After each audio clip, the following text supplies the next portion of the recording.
សង្ស័យចរចាលុយមិនត្រូវទើបសមត្ថកិច្ចចាប់បង្ក្រាបសាច់បង្កកជាង7តោនដែលក្រុមឈ្មួញនាំចូលពីក្រៅប្រទេសនិងធ្វើការដុតកំទេចចោល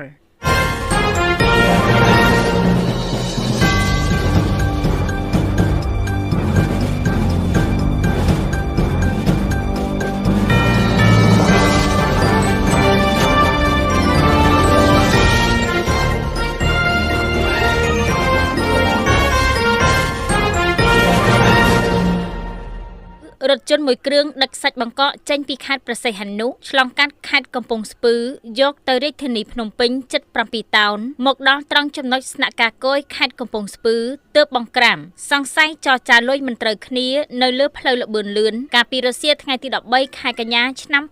2025បើតាមប្រភពពីប្រជាពលរដ្ឋបានឲ្យដឹងថារថយន្តមួយគ្រឿងម៉ាក់វ៉ាវពណ៌សពាក់ស្លាកលេខភ្នំពេញ 3G7738 អ្នកបើកបរមិនស្គាល់អត្តសញ្ញាណបើកបរតាមផ្លូវលបឿនលឿនពីភ្នំពេញទៅខេត្តព្រះសីហនុហើយនៅក្នុងរថយន្តនេះបានដឹកសាច់បង្កកចំនួន6មុខក្នុងនោះរួមមាន1ស្លាបមាន់2ជើងមាន់3ត្រីប្រឡាក់4ត្រចៀកជ្រូង5ក្រពះជ្រូង6ពពុះសណ្ដែងសរុបមានទម្ងន់ជិត7តោនយកមកដុតកំទេចចោលនៅត្រង់ចំណុចភ្នំបាក់សម្បូរឃុំតាំងសាស្រុកភ្នំស្រួយខេត្តកំពង់ស្ពឺហេតុការណ៍នេះបានកាត់ឡើងកាលពីព្រឹកថ្ងៃទី14ខែកញ្ញាឆ្នាំ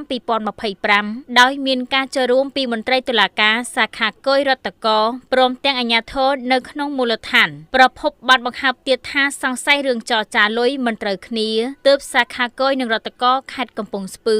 សម្រាប់ដុតកំទេចចោលតែម្ដងទៅសូមរំលឹកផងដែរថាសម្ដេចគតិព្រឹទ្ធបណ្ឌិតប៊ុនរនីហ៊ុនសែនធ្លាប់បានធ្វើពហិការបញ្ឈប់ការប្រើប្រាស់នៅរបស់របរនិងទំនិញរបស់ថៃនិងគ្រឿងឧបភោគបរិភោគដែលនាំចូលពីប្រទេសថៃប៉ុន្តែរថយន្តដឹកសាច់បង្កកខាងលឿននេះគេមិនដឹងថានាំចូលមកប្រទេសកម្ពុជាតាមច្រកមួយណានោះទេទើបបានជាធ្វើចរាចរណ៍ពេញផ្ទៃប្រទេសបែបនេះក្រោមការចោទប្រកាន់ពីប្រជាពលរដ្ឋក្រុមអ្នកសារព័ត៌មានយើងមិនទាន់បានសុំការបំភ្លឺពីលោកឈុនហៃប្រធានសាខាគយខេត្តកំពង់ស្ពឺនោះទេនៅព្រឹកថ្ងៃទី14ខែកញ្ញាឆ្នាំ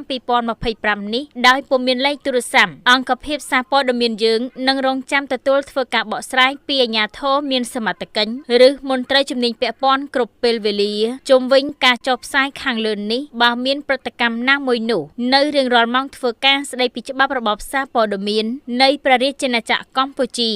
សូមអរគុណ